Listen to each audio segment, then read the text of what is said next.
I have gathered you all here today so that I may ramble about a thing I enjoy. Yeah, hi. It's been, what, 5? February, March, April, May. At the time of recording, it's been about 3 months since my last video.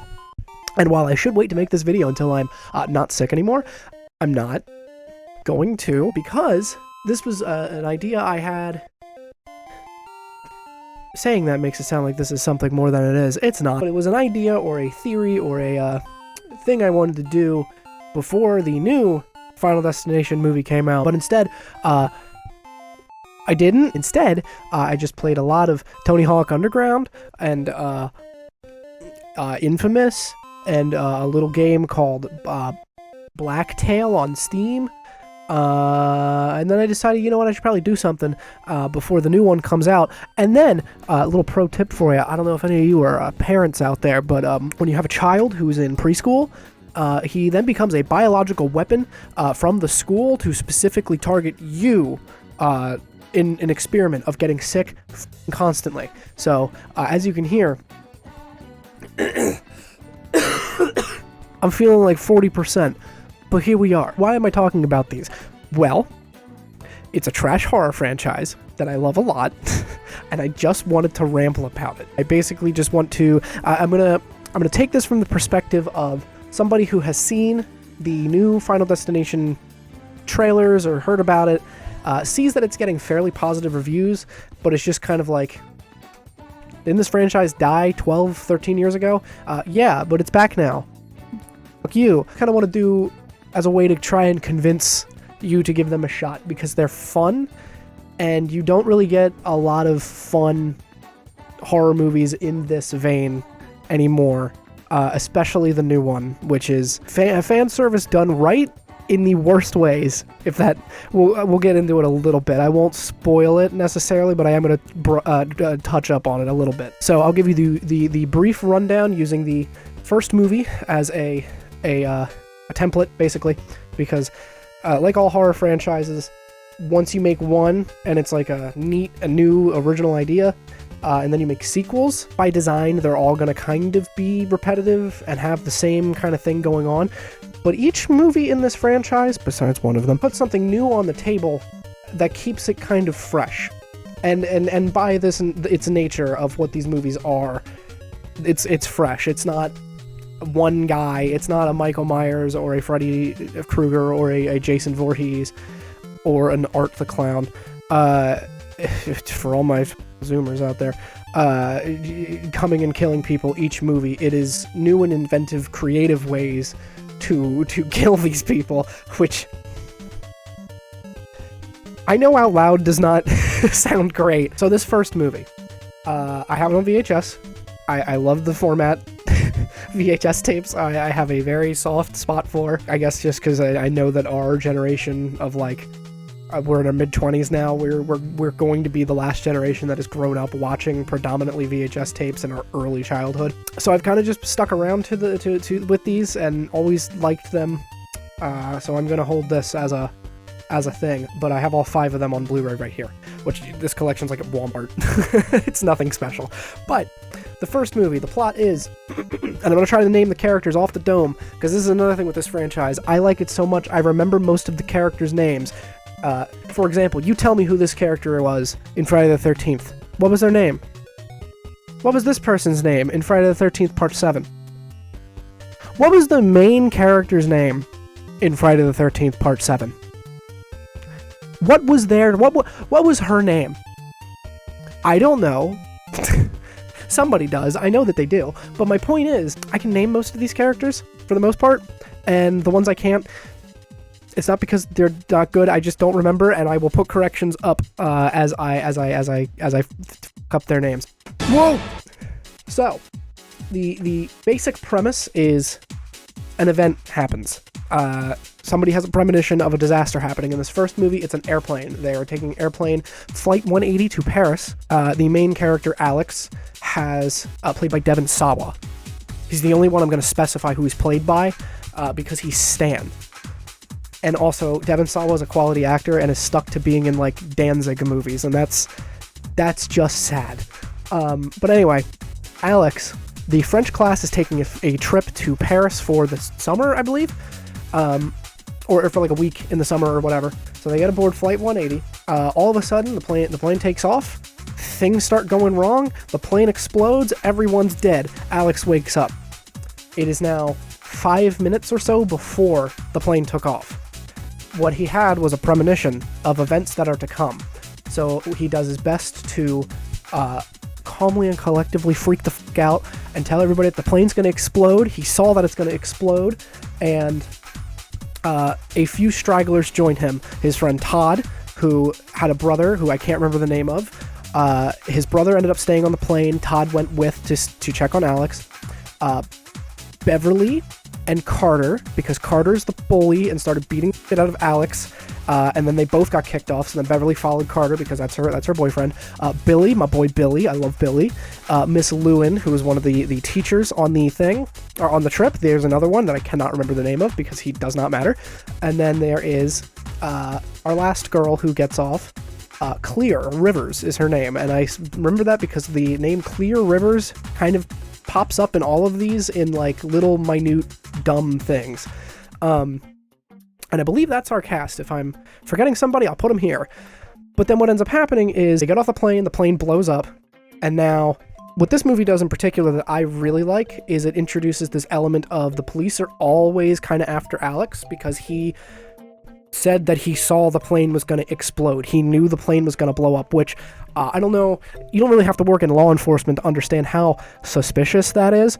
And it is also important to note that this came out in 2000. You kind of get the last year of when airport security was tolerable. So then the rest of the movie plays out, and it's detectives kind of hunting down Alex because they think that he's a terrorist. And slowly but surely, everyone who got off that plane starts dying in mysterious, accidental ways. Alex's friend Todd dies. He is the worst death in the series, in my opinion. Going off of what it is creatively, and how it could have been done.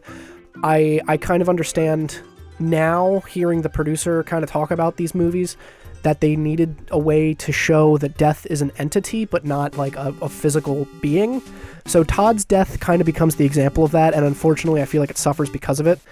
His death is he's in the bathroom, shaving, and the toilet springs a leak, and it's blue water that works its way down the tiling for him to slip on later, but also in the mirror there's a shadow behind him, which literally, and that never happens again in the series ever. It's just kind of to illustrate to the viewer, since this is our first death in the entire series, of okay, so this is the presence that's going to be coming up, just whatever.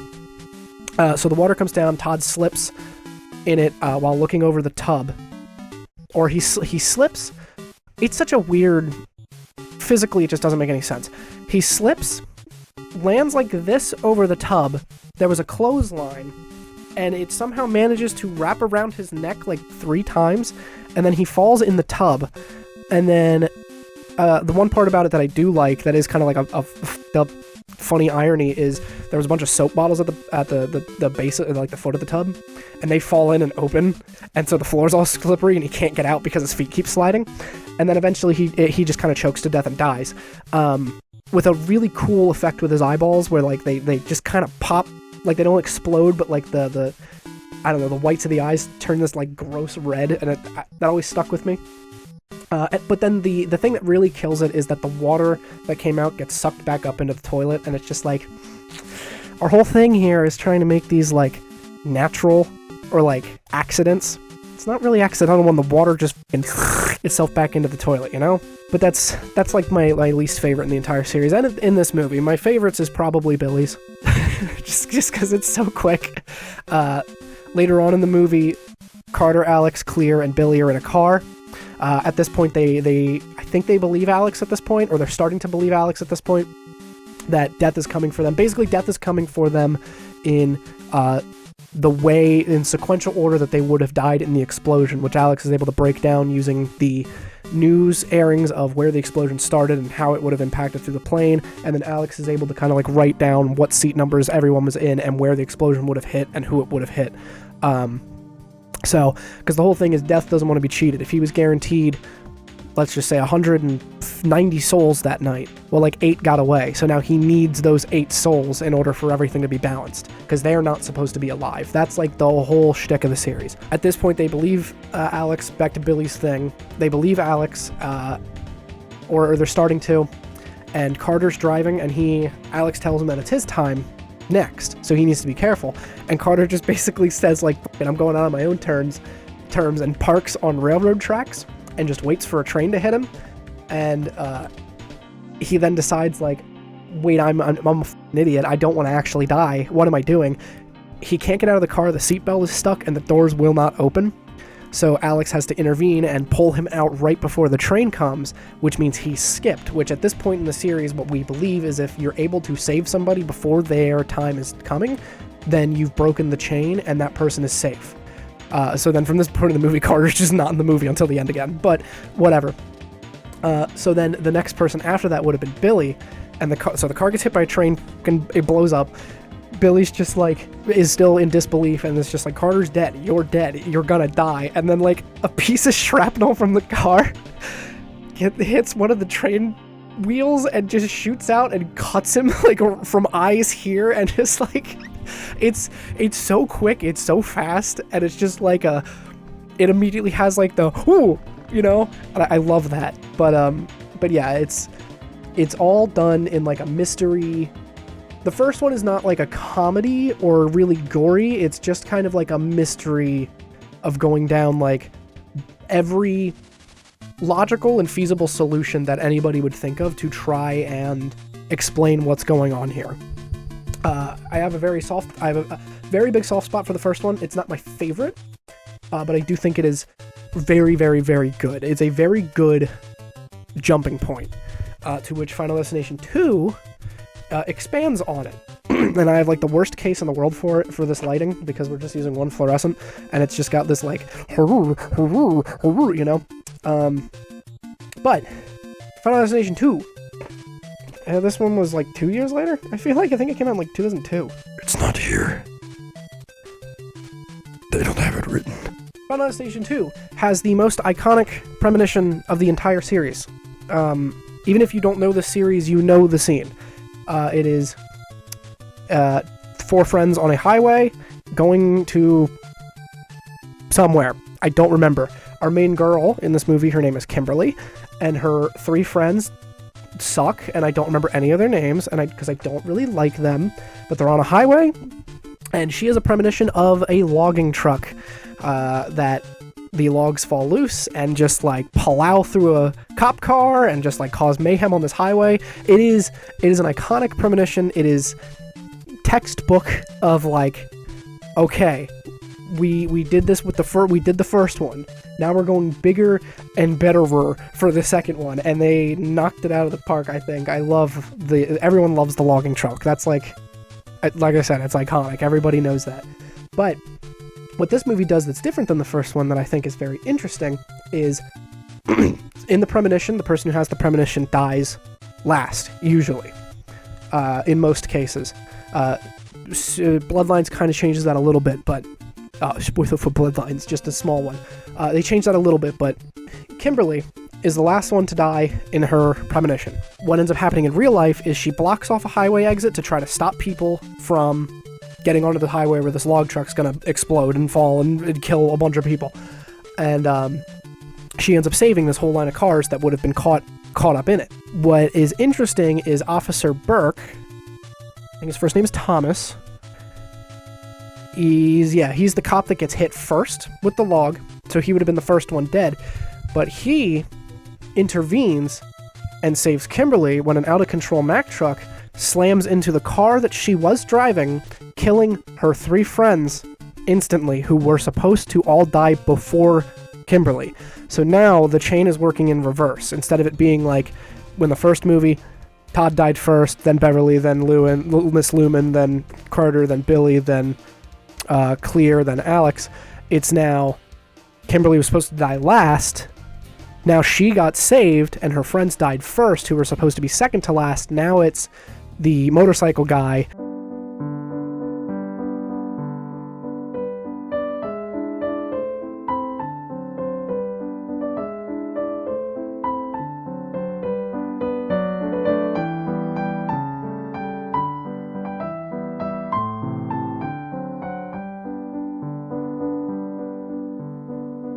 who I cannot remember the name of. He's the first one to actually die due to mistakes. And I feel like this one also really succeeds in building up tension of like so much that could just be going wrong. Like with the first guy, I feel like his name's Dean, but I'm not sure. Like with the first guy, the motorcycle dude, he little minor backstory is he won the lottery, so now he's just buying a bunch of dumb shit, but still living in a dumpy ass apartment.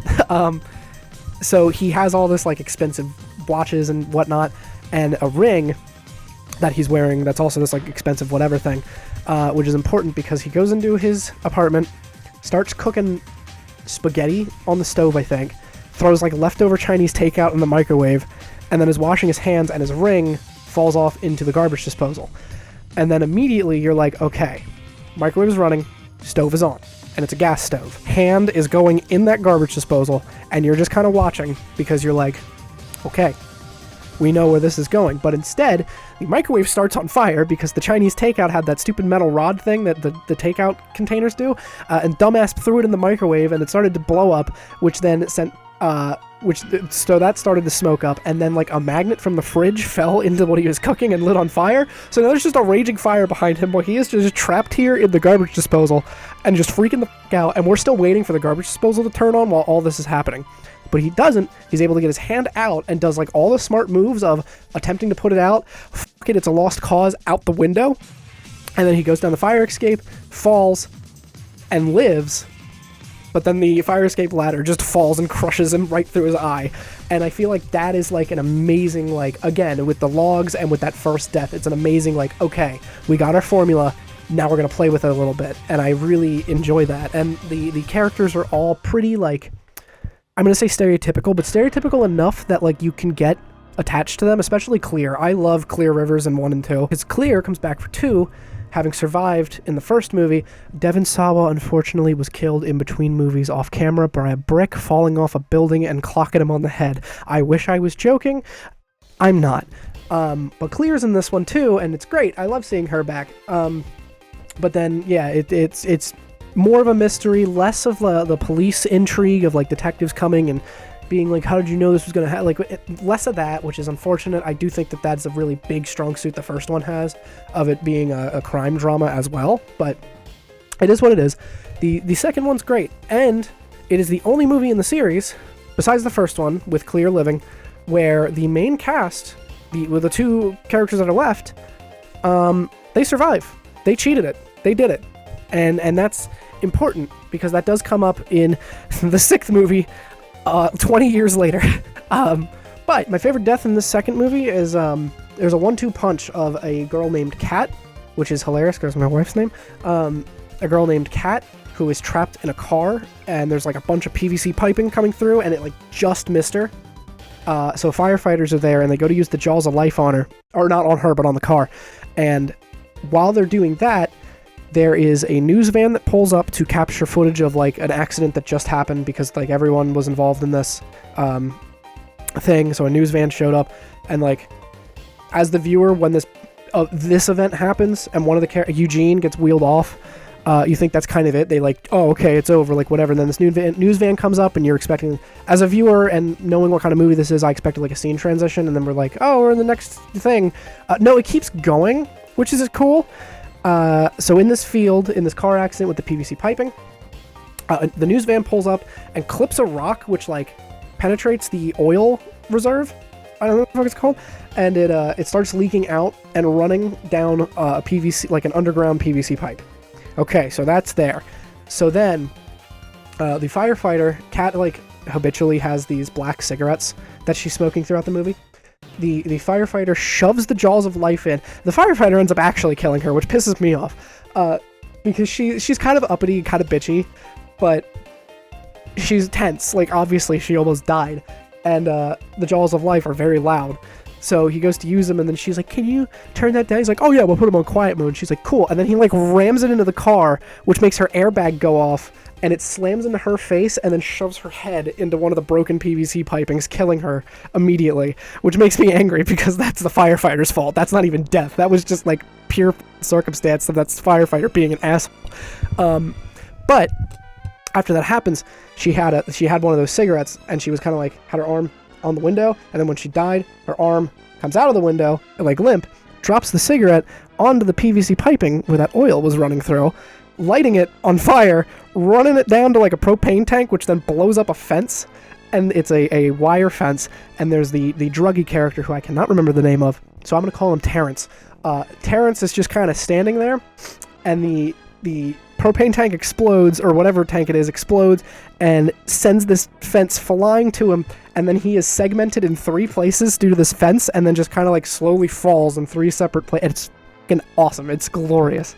Those are my 2 favorite deaths. I don't really think there's a least favorite one in this movie. Maybe Nora's. Nora's is kind of like, okay, because she gets like her hair caught with the hooks and then the elevator, but like, that one's like the most unrealistic, because what is there an old man just holding a bunch of hooks in an elevator? But whatever. The journey with Nora's death is less interesting than the destination. With her head being stuck in the elevator, which is just like, that's just a horrifying fucking thought. So it kind of works out. I'd say the build up to her death is my least favorite, but then once it like actually finishes off, it's a pretty good one. The second one's great.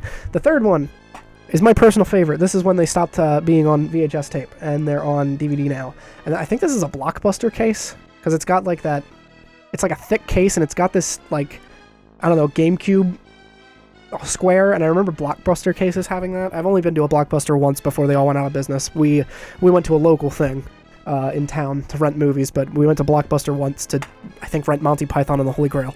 Anywho, that's not important. Anyway, the reason I have this on DVD, and only this one on DVD, not the 4th or 5th one, everything else is in this collection thing, is because 3 was interesting in the fact that it had a Choose Their Fate edition, where through the bonus features disc, I believe, you...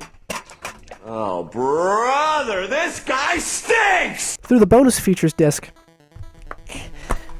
you could watch a version of the movie that would pause every time a death was going to happen, and then choose, should these people die, or should the main character get in there in time to save them?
Which I think is neat and fun, and definitely a gimmick you should only do once, and thank God they did. But it's a neat little version of this to have, because that's not really preserved, as far as I'm aware, on the Blu-ray copy. I have watched the special features for all of these except one of them, and I don't remember that being on the Blu-ray version. I also feel like that would be something that advertised in the box. I don't think it was there, so I went out of my way. I was at like a DVD store in my old hometown, and I found that. I was like, I'm going to buy this again. Final Destination 3 is my favorite, mainly because of the new thing it brings to the table. This is actually my wife's second least favorite, because it is a little bit more slow, it's a little bit more dry, a little bit more methodical than the other ones, and not as, 2 kind of set the precedent of okay, we're getting goofy, and then this one kind of brings it back down to being we're a little slow now, but what the third one brings, I really like. I also really like the Premonition, because I hate amusement parks and carnivals, and especially roller coasters, and the Premonition in this one is a roller coaster, so that affects me deeply. So that already is great, because I'm always in fear that the roller coasters are going to break and kill people, and god damn it, I get to see it happen in HD. But it's a roller coaster Premonition, and our main girl is Mary Elizabeth Winstead, I believe her name is. I always thought it was Winstead, but I think it's Winstead. I heard one person say it, and I was like, oh, But she's Ramona Flowers in Scott Pilgrim. She was also in Death Proof and 10 Cloverfield Lane.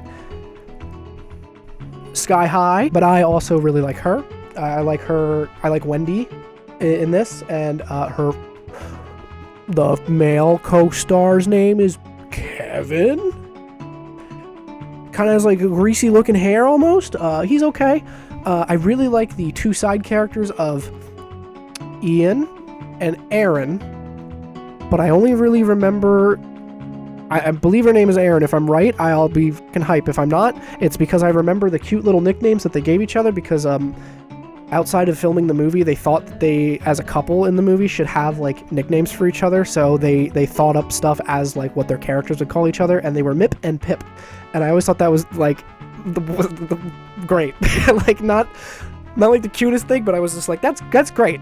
Like they cared enough about their characters in this stupid 90-minute schlockfest to give them some depth of like, yeah, since we're in a relationship, we would have nicknames for each other, Mip and Pip. The gimmick, or the new thing that this one brings to the table, is Wendy is a high school photographer in her senior year, and this is like this carnival that rolled into town is like the last big event for the class before graduation.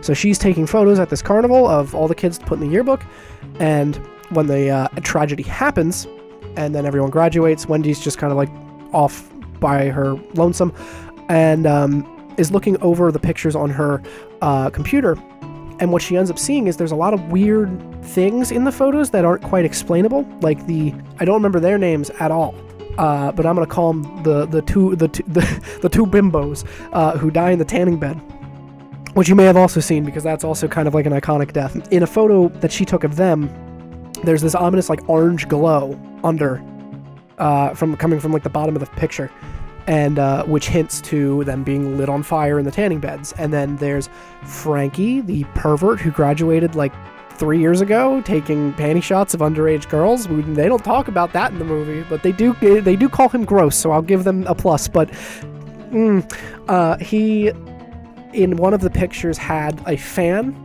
behind his head, I believe. Yeah, it's a fan from like a carnival booth behind his head, and then he gets cut up by an engine fan. His head gets like fucking ran through by a car engine fan, which is a great one. I like that one a lot. I think Frankie's death in this one is probably my favorite because it's just like the most brutal, of just like the engine fan just like spinning in his head, and it's just yucky, and it's not like over the top gore for the most part. Like it's gory, but it's nothing like, I have to bring them up just because it's the only comparison I can make at the moment, and I know that people will understand what the fuck I'm talking about, because if I say like the Italian horror movie Pieces, people my age are gonna be like, what the fuck is this guy talking about? It's not in comparison to something like the Terrifier movies, which I liked the first one. Those are just gore and like effects showcases, and like, you know, fine, but there's no substance to them, so it's no longer, not that they're trying to be this, but it's not like a funny haha thing, even though I feel like it's trying to be. The Terrifier movies are like that kid in class who thinks it's really funny to say slurs as like edgy humor, and that's the Terrifier movies to me. That's just what they are. Like, it's just like, ooh, I said this, am I pushing your buttons? And it's like, no, you're just kind of being annoying. Also, Terrifier 2 is 2.5 hours long. I will not get over that. I will not shut the f*** up. Anyway, but these movies are gory, but they're not like, they're fun gore, which sounds bizarre, but there's a difference between just like gore to make you uncomfortable and gore that's funny. There's a difference between Martyrs and Final Destination, okay? You won't know what the fuck that means either. But as for least favorite in this one, I don't really think that there is one also. I kind of just like all of them. The tanning bed one's iconic. I'd say Aaron's death is kind of... that's more or less sad just because I liked Aaron as a character. But what it drives Ian to then do later in the movie is great. Probably one of the most like whatever ones is Wendy's sister's friend getting impaled by a flagpole. That one just kind of happens, but then it also has the great payoff of like she gets stabbed through this way with the flagpole and it's in the ground, and then as she's kind of leaning forward, her body just kind of slides down, and it's like, that's All right, insult to injury. I see what you're doing. That's great. I have a very big soft spot for the third one. The third one was also the first one I watched. Because another small recommendation, I guess. I at the time before I watched this, I was playing a independent game on Steam called Emily is Away 2, I believe, which is like an AOL chat dating sim visual novel thing. It's interesting. It's like an hour long, and it's always cheap. So like, give it a shot. It's interesting. But one of the girls you were talking to in that asked you what your favorite movie was, and it's supposed to take place like circa 2006. So she asked you what's your favorite movie at right now, and she brings this one up and The Descent, I believe. And I knew what The Descent was, and I vaguely knew what these were. So then I started looking up video clips of Final Destination 3 and was like, oh, I want to see this, and I did, and then just kind of became a fan from there. So thanks to that indie game, I then delved into this. But yeah, I have a soft spot for this because it's the first one I saw. I have an embarrassing crush on Mary Elizabeth Winstead, and I like the photo gimmick thing because each movie keeps upping the ante of like, here's our general idea, here's the gimmick of it going in reverse and how to save yourself, here's the gimmick of the photos kind of tell you what's going to happen. And then the fourth movie. Nobody likes the fourth movie. There have been polls on Twitter recently because of the new movie where people are just like, what's your favorite and least favorite Final Destination? And it's great because everybody has their own favorite movie for their own specific tastes. Everybody unanimously has the fourth one at bottom. Nobody likes this movie. The fourth one was shot for 3D, so all of the effects are like Sci-Fi Channel original movie level, and that wouldn't be so bad. It would be bad, but I enjoyed Saw 7, even though they have very similar special effects. Because that was also shot for 3D and looked like and the blood's pink for some reason. But Final Destination 4 has the issue of bringing nothing new to the table, just kind of feeling like they ran out of steam and just started throwing shit at the wall to see what would stick. And it's crazy because I believe the fourth one and the second one share a director. I believe they're the same director, and it's just like, what happened to setting like this precedent in this one, and then 5-6 years later this? Like, what happened? And I'll tell you what happened. It was fucking Avatar's fault. It's always Avatar. It always comes down to these blue fucking cat people ruining our movies, gotta make everything 3D, and then they ruin. So, the fourth one is, I'm not gonna remember any of the fucking characters' names. I think the main character's name is Nick. His girlfriend, wife, person, I'm gonna say her name is Kimberly. I know it's not, because I think that's the main character in 2. I don't think it's Kimberly. But Nick and Kimberly live together, and they have a friend named... Oh, I actually remember his name. Hold on. Hunter. They have like the most stereotypical like Blue Mountain State looking ass, jock looking ass friend Hunter, and then his girlfriend person. They're at a racetrack, and the premonition is like a racetrack. Like a big wreck happens and just starts killing people. And while this would be really entertaining, when you can very much tell there's a disconnect of real people standing here, and then they shuffle out of set to then put a CG person there so a CG car tire can crush them. There's a huge disconnect of just like what that looks like. The only really good effect in this movie is, which is probably my favorite death, so I'll just say that because, and even by favorite, it's still pretty fucking low. But my favorite death in the fourth one is after the premonition happens and Nick saves everybody, and they get outside. The one chick is like yelling at him like, what the fuck, I wanted to watch this, blah blah blah, and then a car tire from outside of the stadium comes and just like cuts her clean in half, and it looks like shit. It looks fucking terrible. It looks like Asylum ass, Beneath Loch Ness ass, Sci-Fi original channel movie effect. But then we get to see the aftermath of her on the floor or on the ground, and god damn it, that looks great. You see like a half-mangled body with like intestines hanging and actual real fake physical blood on the ground, and it's like, holy fuck, that looks great. And then the rest of the movie happens and it looks like and that's just like, why'd you put the effort there? I feel that's an aftermath. You could just like throw, you already CG'd half her body out, you could just put a CG person there and just not show it at all. Why'd you put effort there? But there's that. This unfortunately has my favorite line in the series, and I'm irritated that it does. There's a character who used to be an alcoholic, he got into a DUI, got into a crash and killed his wife and child, and then went to AA and became like a better man. He was a security officer at the racetrack, and it's important to note that he is a black man, because one of the people there is just a racist piece of shit.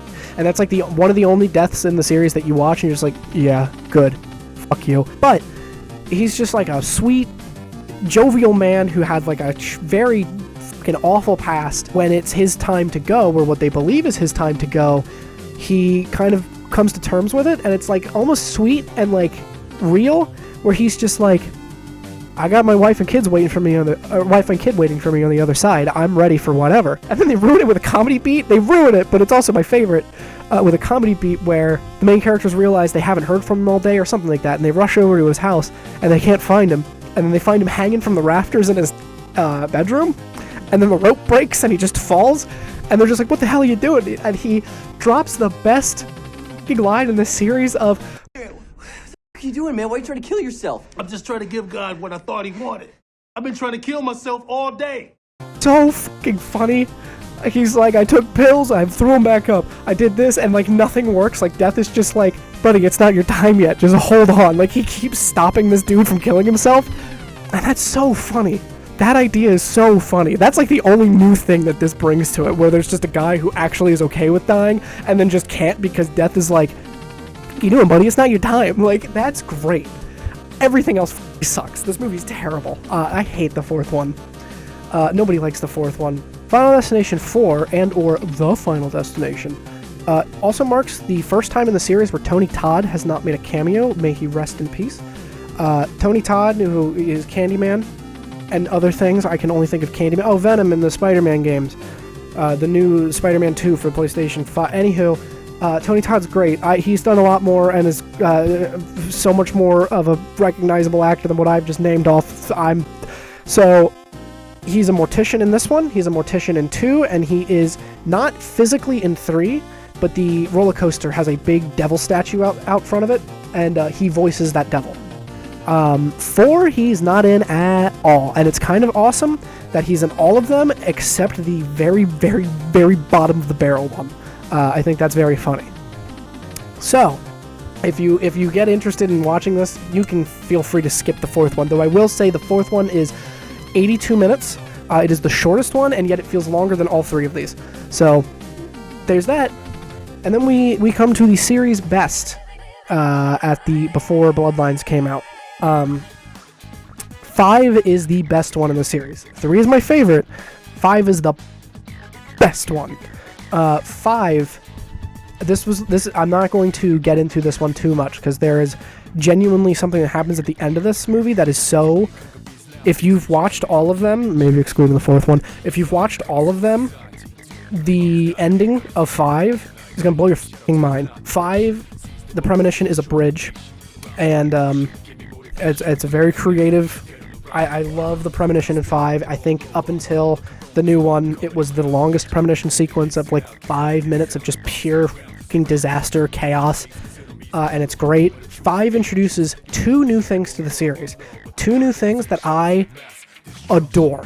What this one introduces to the series is Tony Todd, whose name is Bloodworth in these movies, which they never say his name in the movies, but he's always credited as Bloodworth. He tells the main cast that potentially, there is a way to cheat death by taking the life of someone else and then getting their time that's left.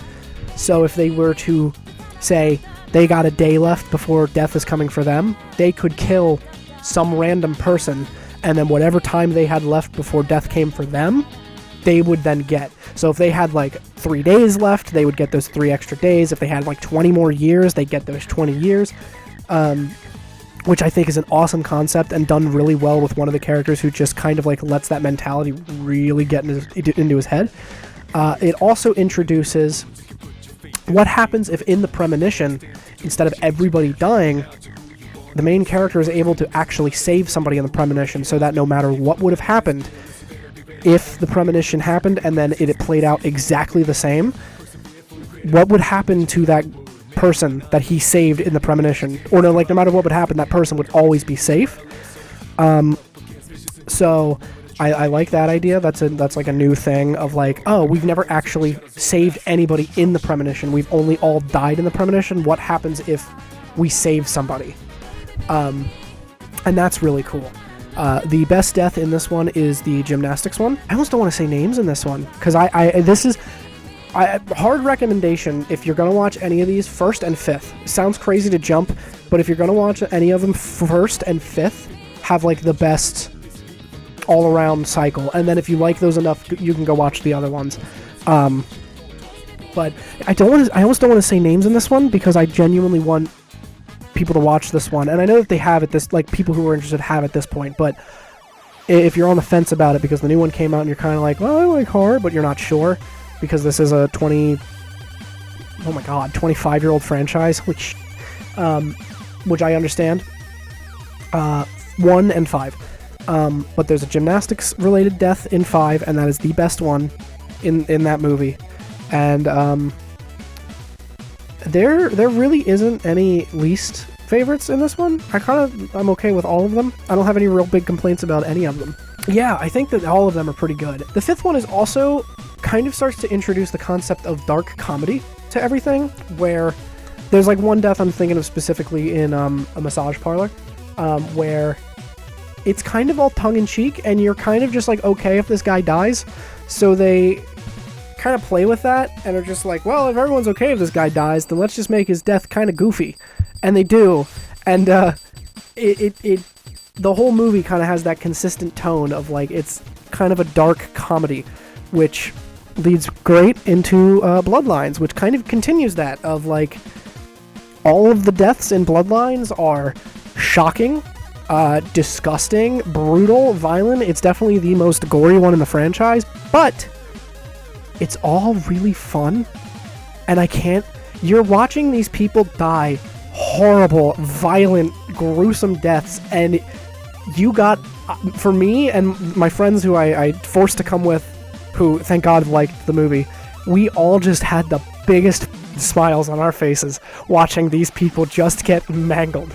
And it's psychotic, but it's so much fun. The new one is, I don't know how somebody new to the franchise would deal with the new one. I have no idea what their reception would be. If you are a fan of these, this new one is, I think I said at the beginning, fan service done right. Like, it doesn't feel like it's, like you think of something like Rogue One, Star Wars, where it's just like, oh, all of our new characters can suck and no one remembers them except for Andor, because Andor got an actual good TV show for once. Disney, thank you. But all of our new characters in this movie suck. So then all you're left with is just like, I remember the AT-AT Walker, I remember the X-Wing, I remember TIE Fighter. Like, you're just... We go back to Yavin 4. Remember the Rebel base? I clapped when I saw it. That's normally what fan service is to me, where it's just like, remember this? Don't you want to remember this? Doesn't it give you the warm and fuzzies? We don't have to try, you just have to see thing you recognize, and then you're good to go. Any of the new Ghostbusters movies, any Afterlife, Frozen Kingdom, whatever it's called, all of them. They are just, remember this, the movie. And Bloodlines doesn't do that, necessarily. There's little nods, but they're so, like, small. There's such small little nods that, like, people who have seen these and are very familiar with these movies are gonna get. But if you, I don't know what the reception would be to somebody who has not seen these, and Bloodlines is their first one. Like, that might be nuts. I would, again, recommend 1 and 5. And if you're gonna see Bloodlines, also 2. The Bloodlines references 2 a lot, in little nods, which is crazy. But yeah, Bloodlines gets like a full, I want to see it again so bad. I don't think I'm going to be able to go to the theater again, because again, I have children, so it's hard to go to the theater and schedule that, so I'm probably going to have to wait for the Blu-ray, but that's fine, because I want to watch it again real bad, and I will be able to more accurately place where it sits. It's the longest one of the franchise, and it still feels shorter than the 4th Final Destination movie. Yeah, I wholeheartedly recommend Bloodlines. I wholeheartedly recommend this whole series, -4. I recommend all of them. I think they're great, and I love them very much. And I think most of that comes from this weird, I don't know, childhood fear thing. I think I briefly mentioned it in the childhood trauma video I did, 4 years ago at this point. But because a lot of you people are new, I'll spark notes it. I had horrendous anxiety issues in middle school. Throughout most of it, you have the usual weird hormone imbalances of puberty and whatnot. But then I saw Paranormal Activity, and I'd never seen a found footage movie before, and I thought that movie was f***ing real, and that like shifted my entire worldview. And it was a downward spiral from there for me for a good bit. I was afraid of everything. I still have a fear of ceiling fans. Fuck ceiling fans. I hate them. Because of my innate fear of just inanimate objects just randomly falling over and killing me, Final Destination is like this weird sense of catharsis of like, oh, I get to see these people that are paper mache and full of jelly get crushed by shit that I was afraid of when I was 13. So, I don't know, there's this weird... I don't know, there's something in my orc brain that's just like, I was right. I should be afraid of fucking everything. But then there's also a part of me that's like, okay, I'm an adult. We know that whatever, except for ceiling fans. They're evil. I love this franchise so much. Again, if you haven't seen any of them, I would hard recommend 1 and 5. And then Bloodlines. But the only thing I'll say about Bloodlines is the reason we're not minting pennies anymore is because of that movie. The piano had the best kill, and Eric and Bobby were the fucking best especially Eric, were the best characters in the entire franchise. They were so good. But yeah, I'm gonna leave it at that because it is 10:15 and my child has fallen asleep. Moral of the story: give these movies a shot. They're fun. They're stupid. They're campy, and they're dumb. Well, I wouldn't even say they're campy. They take themselves. They're dumb. They're fun, and they take themselves extremely serious, which melds great when the most ridiculous shit is happening and everybody's taking it 100% straight serious. This is a real thing, and it's glorious. But I recommend these so fucking hard. I love this franchise. This is my favorite horror movie franchise. People got Friday the 13th. They got Nightmare on Elm Street. I got my Final Destination movies, and I'll be happy. These are my comfort horror movies. I adore them. But yeah, I'm gonna leave it at that. Real video coming. Not another unscripted, rambly one. Life's been crazy, dude. But yeah, real videos coming, real scripted, whatever one is on its way. I just wanted to make this to be like, I'm not dead, I'm still here, just f***ing sick every goddamn month. Thank you, children. But yeah, I will see you when I see you. I'm not gonna give you a bye.